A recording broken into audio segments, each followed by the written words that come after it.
V rokah imam knjigo Popoli senza frontiere, ki prinaša gradivo o prehrani pri nekaterih manjšinah v Italiji, in sicer pri Furlanih, pri Slovencih, pri Albancih, Hrvatih v Moliseju, pri grških naselbinah na jugu Italije in v okcitanskih dolinah.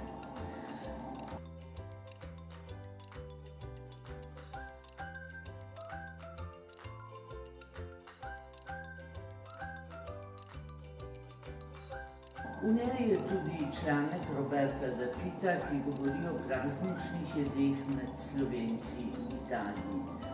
Seveda članek zajema celotno območje, tukaj bi pa, kot vidite v ozadju, rada spregovorila o posebni praznični jedi, ki jo poznamo v Markiških dolinah, to je gubanca.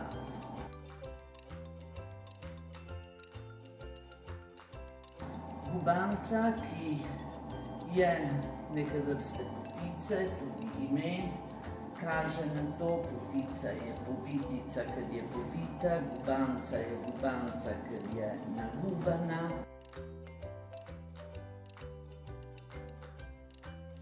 Gubanca je predvsem darilo, predvsem želja, da z drugimi delimo to, kar imamo najboljšega. Kajti nadevi so lahko različni, vedno pa so v gubanco dali vse tisto, kar so premogli, in celo več. Če pomislimo recimo na pinole, ki jih je bilo vedno treba kupovati.